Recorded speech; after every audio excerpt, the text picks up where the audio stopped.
Salut les amis, bienvenue à Bruxelles, hein, si on peut dire, puisque beaucoup de copains sont déjà venus avec plus ou moins de bonheur. Nous voici dans ce superbe parc du cinquantenaire que vous connaissez. Ces derniers temps, c'est devenu un peu symbolique, le parc du cinquantenaire, hein. Ça devient un petit peu le lieu final des contestations. Et eh bien, il devient emblématique de la contestation bruxelloise. Voilà, il n'y a pas que celui-là, mais il existe aussi. Donc c'est ici qu'on a choisi de vous parler de l'affaire d'Idriss Dauphin, hein, dont beaucoup ont entendu parler récemment, puisque voilà un jeune homme qui participe à des manifestations. Certaines autorisées, d'autres non autorisées. Mais il faut bien que vous sachiez que quand on participe à une manifestation, en fait, on ne sait pas toujours si c'est déclaré, pas déclaré. On entend dire, tiens, voilà, il y a une manifestation pour, que sais-je, un sujet. On dit, tiens, oui, c'est intéressant, tiens, j'y vais. Et puis vous vous retrouvez dans un endroit et en fait, vous ne savez pas si ça a été autorisé, pas autorisé, déclaré, pas déclaré. Bon, voilà. Et donc, voilà que, comme il est assez, ce jeune homme de 22 ans est assez arc-bouté sur la liberté, la démocratie et la justice, donc voilà des défauts, eh bien, ça ne semble pas être de l'heure du pouvoir. Et donc le voilà qui est pour l'instant vilainement pourchassé par la justice, qui est un des outils du système, du pouvoir pour l'instant. Il y en a plusieurs, celui-là compte. Eh bien, il est au gré et au hasard des décisions d'en haut, il est parfois utilisé. Eh bien là, il est utilisé. Donc voilà un jeune homme qui participe à des manifestations et puis qui est maintenant lourdement embêté en justice parce qu'on lui reproche d'avoir organisé ces manifestations, ce qui n'est pas vrai, et d'avoir vilainement entravé la circulation. Je crois que c'est ça la formule, entrave à la circulation. Alors déjà, moi je ne savais pas qu'une entrave à la circulation pouvait amener 2 ans de prison. Déjà, je pense que certains qui m'écoutent là ne me croiront pas. Eh bien oui, en France, voilà, la prévention d'entrave à la circulation vous fait risquer 2 ans de prison ferme. Est-ce que quelqu'un peut écouter ça sérieusement? Il faut un peu réfléchir à ça. Comment se fait-il? Parce que toute personne normalement constituée, moi je ne sais pas si j'ai un accident ou si j'ai une panne ou que sais-je, j'entrave aussi la circulation. Ou toute manifestation est une entrave à la circulation quelque part. Donc que ce soit puni potentiellement aussi lourdement en dit long sur notre système. La circulation, c'est la bonne marche du système en fait, économique, politique, historique. Et donc quand vous entravez ça, eh bien le système potentiellement vous punit outrancièrement. 2 ans de prison parce que vous avez empêché quelques véhicules de passer pendant quelques instants, quelques minutes. Est-ce qu'il n'y a pas là un grand délire? Eh bien pour nous, il est évidemment hors de question que sur ce délire soient condamnés des jeunes gens qui crient démocratie, justice, liberté. Ça, voilà. On en pense ce qu'on veut, moi voilà ce que je pense. Et donc, ce jeune homme, Idriss Dauphin, et 2 de ses compagnons sont pour l'instant poursuivis en justice. Leur avocat est Juan Branco, qui est une personnalité que vous connaissez. Euh, la procureure a requis 3 mois de prison avec sursis, 750 € d'amende et 3 ans d'interdiction de manifestation. Alors s'agissant d'un jeune homme de 22 ans, même une amende est inscrite à son casier. C'est une amende judiciaire, donc pour démarrer dans la vie, un casier judiciaire pour n'avoir rien fait, c'est quand même pas top. Donc nous, évidemment, nous rallions à la position de l'avocat qui est une relaxe pure et simple. Nous ne voyons rien d'autre en démocratie que ça, évidemment. Mais c'est pas gagné, figurez-vous, parce que j'étais dans la salle pour assister aux plaidoiries. Eh bien, il faut quand même que je vous dise, et ça c'est quand même très impressionnant, vous penseriez que eh bien, le procureur va à charge, l'avocat défend, et puis le juge, qui a une hauteur morale, eh bien, écoute l'un et l'autre, et puis, muni de cette hauteur morale, décide en toute justice. Mais on n'est pas du tout là-dedans, ça c'est une fable pour les enfants. Quand le procureur parle, tout le monde l'écoute. Quand l'avocat parle, les juges, les 3 juges, le juge, l'assistant, le greffier, que sais-je, les 3 là, les 3 sur leur estrade, n'écoutent pas, ou font mine de ne pas écouter. Vraiment, ce n'est pas une plaisanterie. Regardent comme ça, font comme ça sur le bureau, n'écoutent pas. Ostensiblement, montrent qu'ils n'écoutent pas. Ils semblent dire, monsieur, vous défendez quelqu'un là, mais bon, parlez toujours, la loi m'oblige à vous écouter, mais en fait, ça ne change rien à ce que je déciderai. C'est clairement, vraiment ce qui transparaissait. C'est l'impression qu'il donnait au simple public là, venu voir comment ça se passait. Et ça, c'est très inquiétant, n'est-ce pas? Si le juge écoute avec attention et acquiescement le procureur, mais fait de telles mines face à la défense, on défend un homme là quand même, hein, eh bien c'est très inquiétant, n'est-ce pas? Voilà, donc il y avait en réalité 5 procureurs et un avocat. Curieux quand même.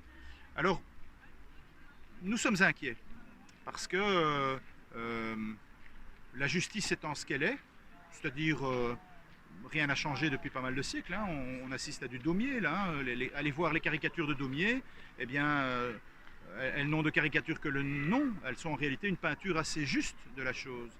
Et donc c'est bien, bien inquiétant. Nous craignons que ce jeune homme ne s'en sorte pas indemne, alors que c'est tout ce qu'il faudrait en réalité.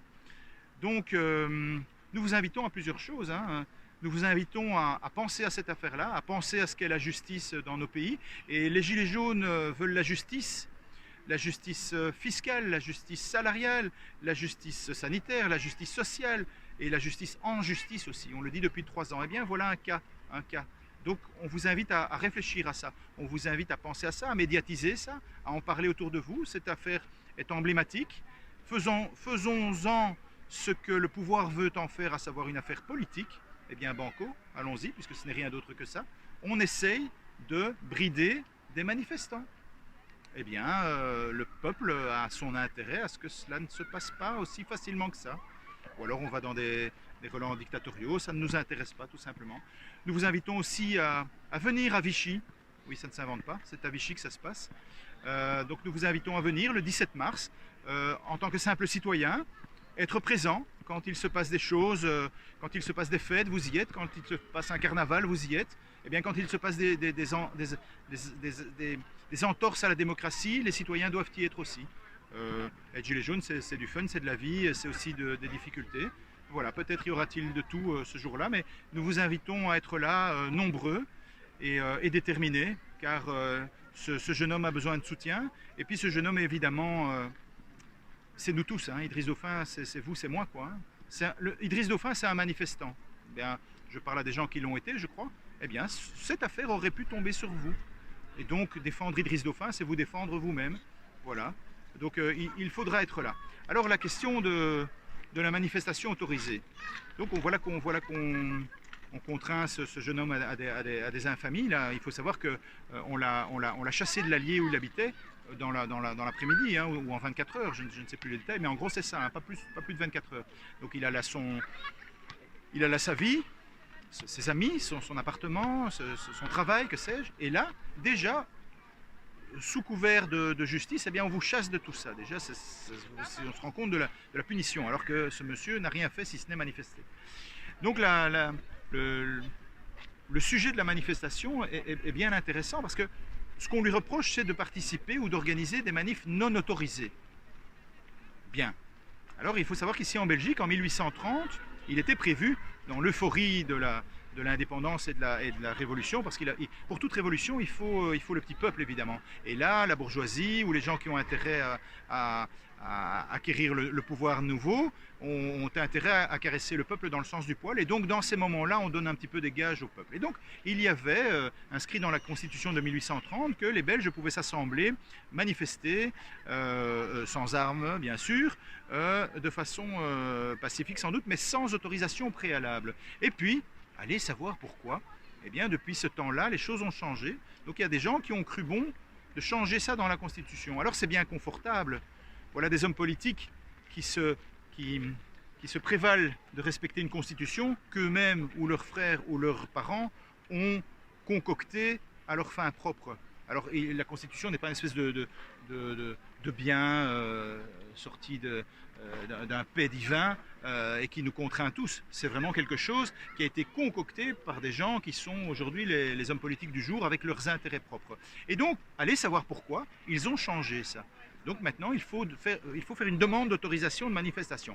Alors évidemment, le pouvoir nous dit, mais vous comprenez bien, il y a un tram qui passe là, et des gens qui sont là. Bon, c'est pas qu'on vous a interdit, monsieur, à Bruxelles, il y a 1000 manifs par an, donc vous pensez bien qu'on est tout à fait favorable à la manifestation, mais vous comprenez bien qu'au niveau logistique, il faut quand même une certaine assurer la sécurité des gens qui manifestent, blablabla, blablabla, blablabla. En réalité, le fait de demander une autorisation pour manifester une opinion, fût-elle politique, dans l'espace public, me paraît totalement archaïque. On doit demander à papa bourgmestre, on doit demander à tonton Macoute gendarme la permission de bien vouloir avoir une opinion dans l'espace public. Mais pour qui nous prenez-vous, monsieur? C'est vous qui avez les armes, pas nous. Nous sommes des gens bienveillants, nous sommes des papas. Vous savez quel âge j'ai, moi? Nous sommes des gens qui réclamons la démocratie, la liberté, la justice.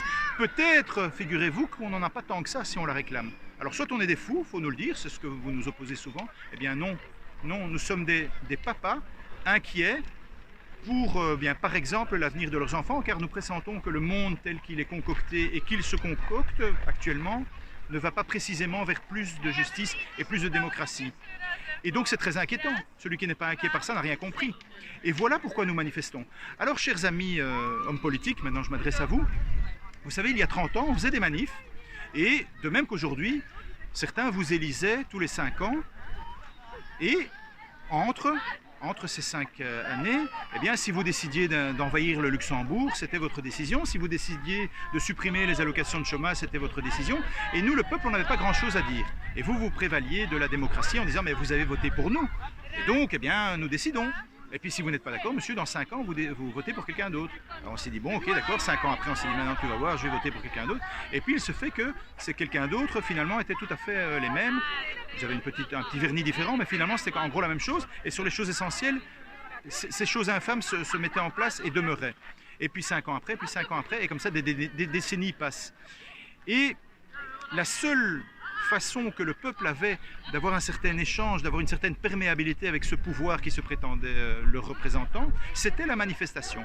Et avant, voilà le vieux con qui vous parle, il y a quelques décennies de cela, il y avait une perméabilité. La manifestation, qui est une sorte de théâtre de révolution, ce n'est pas une révolution. Ceux qui y voient une révolution, eh bien, n'ont qu'à regarder toutes les manifestations qui se passent, et ce n'est pas le cas. C'est un théâtre. Alors il y a des pétards, il y a des cris, il y a des... mais c'est un théâtre de révolution. Et plus les pétards étaient forts, plus les cris étaient forts, eh bien, peu ou prou, les hommes politiques en tenaient compte. Et dans la Belgique de papa, eh bien, il y avait un échange, ça marchait, la manifestation fonctionnait. Ce message était entendu par les hommes politiques qui l'incluaient dans leur corps, CORE, et ça marchait. Et bien maintenant, ce n'est plus du tout le cas. C'est-à-dire que on nous dit, mais monsieur, vous êtes en démocratie. Avec quoi vous venez là? Pourquoi vous criez démocratie? On est en démocratie. Vous pouvez manifester, regardez, vous manifestez et vous criez Macron est un con. Eh bien, si on était en Corée du Nord, monsieur, vous passeriez 30 ans en tôle. Donc vous voyez bien qu'on est en démocratie. Seulement, ce qu'ils oublient de dire au tout venant, c'est qu'évidemment, vous pouvez crier ce que vous voulez, plus ou moins, de moins en moins d'ailleurs, mais à 17h, fin prévue de la manif autorisée, là vous avez intérêt à être chez vous et pas à 17h05, hein, parce que là les matraques tombent.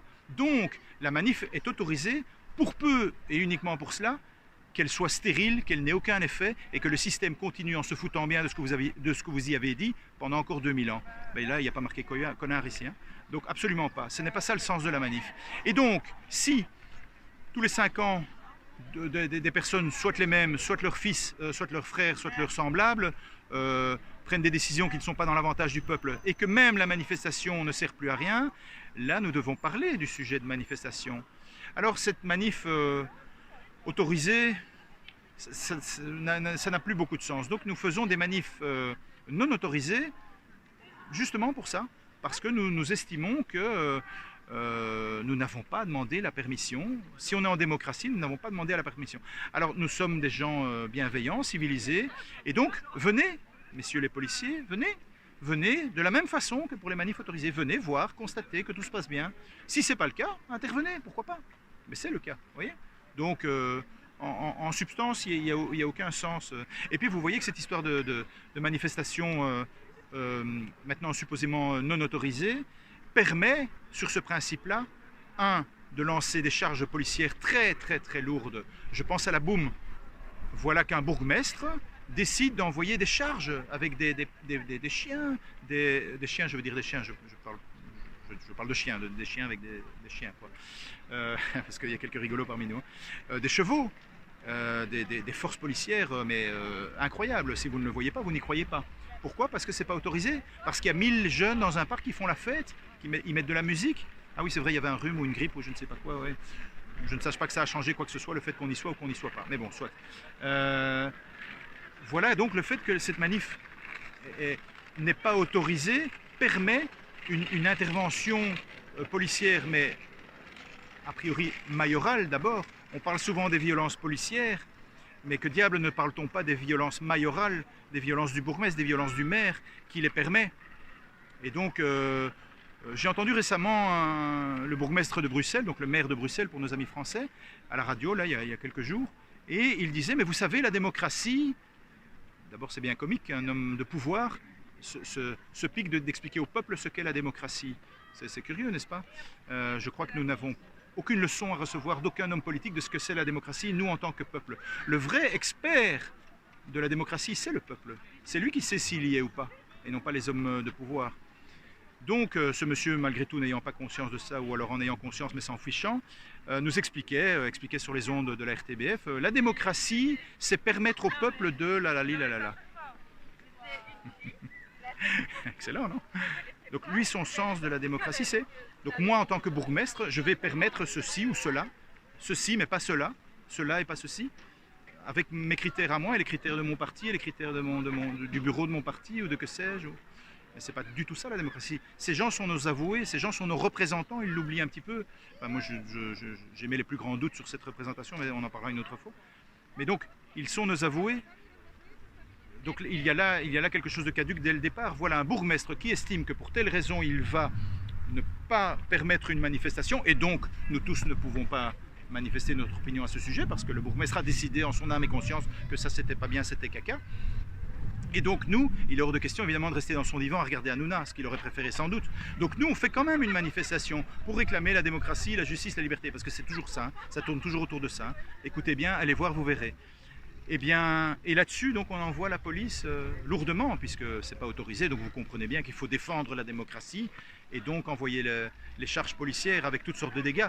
Dans ce parc-ci, je pense à une amie, qui est une maman, qui est toute douce, toute gentille, toute miel, et un jour dans les contingences de fin de manif, parce que oui, quand une manif est finie, on nous dit, ok, il est 17h, tu dois rentrer à la maison, aller regarder Casimir, l'île aux enfants, que sais-je, je sais pas ce qu'on regarde aujourd'hui. Mais toi, t'as pas envie. T'as envie d'encore discuter avec les copains, dire mais comment est-ce qu'on fait pour préciser la démocratie, comment est-ce qu'on fait pour la travailler, puisqu'apparemment les hommes politiques, eux, ils se contentent de ce qu'il y a pour l'instant, qui n'est pas satisfaisant. Donc après la manif, tu n'as pas envie de rentrer chez toi, tu as envie de continuer à discuter de quoi? Aller guillotiner un ministre, aller foutre le feu à un bâtiment, mais jamais de la vie, vous nous prenez pour qui? Qu'est-ce que c'est que ces insultes? On veut essayer de peaufiner la démocratie, voilà ce qu'on veut faire. C'est pas du blabla, c'est pas une excuse, c'est précisément ce que nous voulons. Celui qui nous dit oui mais non, ça cache quelque chose d'autre, en réalité ils veulent gna gna gna, c'est des mensonges. Nous voulons la démocratie, nous voulons la justice, nous voulons la liberté. Dans quelle langue je dois vous le dire? Faut pas chercher plus loin, ça me suffira, tu sais. Si on a déjà ça, c'est bon, faut pas croire que je cherche autre chose. C'est uniquement ça que nous voulons. C'est pas mal, hein. L'humanité veut ça depuis toujours, donc je vais pas changer moi aujourd'hui. Et donc, dans cette manifestation, cette dame était un petit peu perdue, parce qu'effectivement, quand il y a des ordres balancés par un gueulophone là, que seuls les gens autour entendent, mais pas tous les autres, il est 17h, il faut rentrer à la maison, vous êtes tous des cons, il faut rentrer, sinon on va charger, on va faire usage de la violence. Et nous, on est plein d'euphorie, parce que quand on est avec 100 000 personnes qui pensent qu'il faut la justice, ça rend heureux, figurez-vous. Messieurs les hommes politiques, venez une fois, vous verrez, parce que vous n'y êtes jamais, vous, hein, dans cette manif.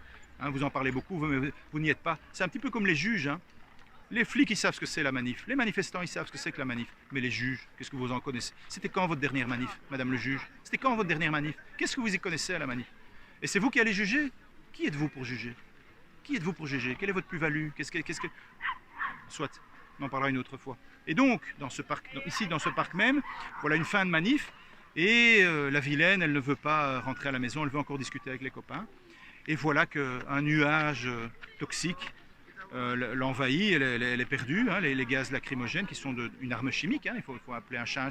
C'est une arme chimique utilisée contre des citoyens un peu revêches qui ne marchent pas dans les clous et qui veulent rester encore dans un parc après une manif pour encore parler sur un banc avec des copains avec une bière, quoi. Voilà. Ceux qui ne me croient pas dans ce que je dis là, en fait se trompent. Ça c'est la réalité, c'est ce qui se passe. Nous on est dans ce parc et on a envie d'y rester pour refaire le monde, vous connaissez la formule. Et donc cette maman, dans la cohue, perd sa fille, qui est une jeune adulte. Le temps d'un peu essayer de reprendre ses airs, d'être paniquée, une charge policière infâme arrive et voilà qu'elle se prend un coup de matraque sur le crâne 7 points de suture. La fin est heureuse, si on veut, parce qu'un coup de matraque sur le crâne, allez savoir, hein, ça peut tout être. Hein, ça peut être des séquelles à vie, ça peut être des conséquences horribles, ça peut n'être rien. Voilà. Eh bien, voilà ce qui se passe quand on reste dans cette dynamique de manif autorisé, pas autorisé, déclaré, pas déclaré, oui, non, voilà. Donc tout ça est très inquiétant. Je rappelle qu'ici, en Belgique, à la colonne du Congrès, il y a là la flamme du soldat inconnu. Chaque année, le roi vient s'incliner devant cette flamme et il y a là une plaque en marbre qui reprend les articles de la Constitution tels qu'on les avait prévus en 1830, qui prévoit la possibilité de manifester pour les citoyens belges sans manifestation, sans demande d'autorisation préalable. C'est très très important. Eh bien, nous sommes restés sur cette touch-là et nous voulons chaque année, le roi s'incline devant ce marbre, à moins que vous ne l'enleviez, messieurs. Eh bien, nous restons fidèles à ça. Et donc il faut parler de tout ça. Est-ce qu'on doit parler dans l'agressivité, dans la violence? Nous ne pensons pas. Nous ne sommes pas là pour ça. Et donc voilà. Tout ça, ça a l'air d'être un petit peu long là, excusez-moi, je vous embête un peu, mais c'est très important. Parce que c'est ce qui permet, ou pas, de condamner lourdement des jeunes gens comme Idriss Dauphin en justice à je ne sais quoi d'ailleurs, à quoi que ce soit. C'est de l'infamie, que ce soit de l'argent, que ce soit de la prison, même avec sursis, hein, c'est un casier, c'est pas et puis c'est hors de question, enfin comme en prison, mais c'est une plaisanterie ou quoi. Et puis vous savez, terminons sur un fait un petit peu cocasse, quoi, un petit peu mignon si on osait. Quand cette procureure a proposé, parce que ce n'est qu'une proposition, elle ne sera pas suivie évidemment, de la prison avec sursis, de l'amende, eh bien, je dois vous avouer que quand elle a proposé de l'argent, je suis un rigolo aussi, je me suis dit, bon, ben, on s'en fout, on organisera une soirée couscous, tu demandes 750 €, on t'en amènera 800, on te laissera 50 € de pourboire, tu viendras boire un verre avec nous, tu vois.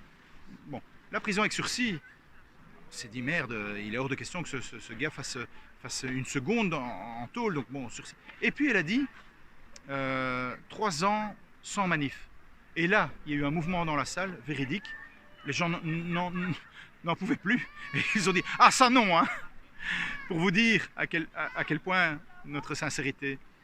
On peut dealer, mais nous, qui nous sommes, nous, en réalité, des gens qui voulons pouvoir manifester une opinion belle. Et tout était dit. Il y avait là de la police, en nombre. Quand nous sommes là, la police est toujours là, c'est curieux. Elle serait bien utile à d'autres tâches, je crois d'ailleurs, que de toujours nous accompagner alors qu'on dit ce qu'on dit là. Vous voyez, je ne vois pas en quoi ce que j'ai dit d'aucune façon est répréhensible. Si c'est le cas, dites-le moi. Eh bien, pourtant, malgré tout, quand vous dites ça, quand vous faites ça, quand vous êtes ça, eh bien, il y a de la présence policière. Sans doute, nous les envoie-t-on à dessein. Eh bien, ces policiers n'ont pas réagi. J'y vois un sens. Je les remercie d'ailleurs. Ils auraient pu faire les policiers. Monsieur...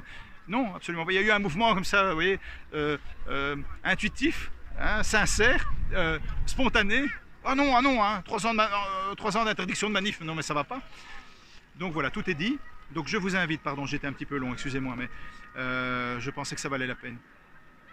Je vous invite, s'il vous plaît, résumons-nous, à penser à l'affaire d'Idriss Dauphin, car c'est la vôtre. C'est un jeune homme, il a besoin d'un coup de main. Nous devons être là pour lui, comme pour nous. Idriss Dauphin, c'est notre enfant, c'est notre frère, c'est notre père d'ici peu, il va grandir. Moi, je ne serai plus là, mais lui, il sera là, il aura aussi des enfants. Cette affaire est emblématique, elle est très très importante. Il est hors de question que la justice, c'est vrai que j'utilise ce mot, mais il est inapproprié finalement. Hein. C'est la justice des juges, c'est plus la justice des hommes, ça. La justice, ça c'est un concept, mais ce qu'on a en face de nous, c'est une espèce de technique répressive. Alors aussi, il faut quand même dire un truc, hein. Pardon, je suis un infâme bavard, mais c'est comme ça. Dans cette salle, trônait au-dessus de nous tous le buste de Marianne. Alors Marianne, vous la connaissez, c'est une femme qui est un petit peu dévêtue. Pourquoi est-elle dévêtue, Marianne? Parce que c'est une fille de joie? Absolument pas. C'est parce que c'est une femme qui vient des barricades, c'est une femme qui vient de la Révolution, c'est une femme qui vient de se battre, c'est une femme qui est issue du peuple, donc en haillons en sabot, comme dit la chanson. Et donc c'est ça Marianne. Et c'est sous le buste de Marianne qui nous ressemble plus à nous qu'à cette juge qu'on va condamner un frère de Marianne. Qu'est-ce que c'est que cette histoire-là? Qu'est-ce que c'est que cette hypocrisie? Je vous somme d'enlever ce buste de Marianne-là, parce que c'est une usurpation. rendez la justice, enfin ce que vous croyez être la justice, mais sans ce buste de Marianne. Parce que Marianne, c'est nous, hein, c'est notre sœur, c'est notre fille, c'est nous. Et vous en êtes redevables, messieurs les juges, messieurs les hommes politiques. Après tout, les systèmes tels qu'ils sont maintenant sont le fruit des révolutions qui ont été menées par des gens comme nous. Alors je vous demanderai un peu de respect pour ce que nous avons fait. Je demande au président et au roi un peu de respect pour les révolutionnaires, car c'est d'eux qu'ils tiennent leur pouvoir pour l'instant. Alors calmez-vous. Et puis cette affaire n'a pas de fin. Nous n'allons pas laisser tomber notre désir de démocratie. Ce n'est pas juste moi qui le dis, c'est l'humanité qui le dit. Ne croyez pas que c'est une quantité négligeable, cette chose-là. Nous serons là. Nous serons là pour défendre Idriss. Je vous invite donc à être là le 17 mars je ne sais pas comment on appelle ça, le tribunal de Vichy. Il y a du sens à être là, vraiment. Voilà, pardonnez-moi, j'ai été un petit peu long. Je vous fais la bise.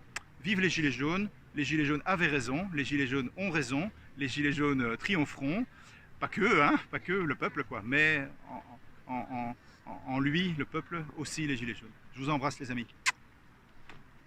Je tenais vraiment tous à vous remercier pour le soutien que vous avez pu apporter jusqu'à présent à Idriss, que ce soit par des messages, des paroles, des pensées, des actes, un soutien matériel et financier aussi. Merci beaucoup. Ouais, la justice des hommes. Dans le mot justice, il y a le mot juste. Espérons que la justice se comporte de manière juste, dans une justice, si je puis dire, un peu plus universelle et de bon sens.